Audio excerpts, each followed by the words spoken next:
तो फिज़िक्स में हम पढ़ते हैं ना, law of conservation of matter. जो पदार्थ है ना, मैटर जिसे कहते हैं, वो कभी बढ़ता घटता नहीं, बस अपना रूप ही बदलता है।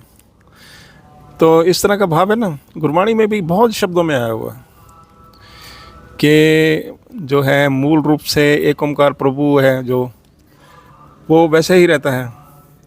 अब जैविक मंडल में ही हम देखें ना, तो हम देखते हैं कि हमेशा से बच्चे वैसे ही शरारती रहे थे, बच्चे फिर बड़े हो जाते हैं तो उनका स्वभाव भी बदल जाता है, तो और रूप बदलता रहता है, और वैसे ही चलती रहती है जो लीला प्रभु की। और कोई आता और कोई जाता नहीं है।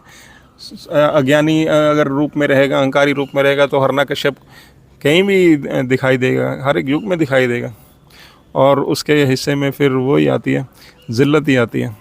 और जो भगत स्वरूप होता है, जो प्रभु में लीन होता है, एक ओंकार प्रभु के दर्शन करता है, उसको नमस्कार करता है, वो भी हर युग में, प्रहलाद रूप भी हर युग में दिखाई देगा। तो इसी चीज़ को ना भगत पीपा जी बहुत सुंदर कहते हैं, और गुरबाणी में और भी बहुत शब्द हैं इसी तरह के बिल्कुल। तो बाबा जी कहते हैं, ना कछ आएबो ना कछ जाएबो राम की दुहाई। तो कितना सुंदर शब्द है ना। इसी में वो है ना, जो ब्रह्मांडे सोई पिंडे, वो भी इसी शब्द में है कि जो ब्रह्मांड में वही हमारे भीतर भी वैसा ही है। तो ऐसे गुरु जी अपने गुरु अर्जन देव जी के शब्द हैं, ना को आवे ना को जाई। तो ऐसे ही मरने पर एक शब्द आता है ना, कौन मुआ रे कौन मुआ। उसमें मतलब कि 5 तत्व का शरीर था, 5 तत्व में लीन हो गया।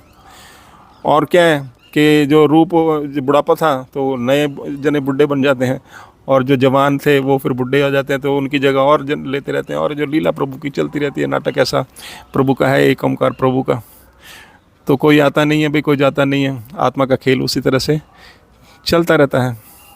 और बस जब हम अपनी आत्मा को एक ओंकार प्रभु से जोड़ते हैं, तो फिर ये जन्म मरण का जो दुख हमारा कट जाता है। तो फिर एक शब्द, ना कछ आएबो ना कछ जाएबो राम की दुहाई। राम है ना प्रभु, एक ओंकार, हमेशा से वो था, वो है, वो रहेगा, कोई आता जाता नहीं है, बस रूप ही बदलते रहते हैं। सतना वाहिगुरु, सतना वाहिगुरु।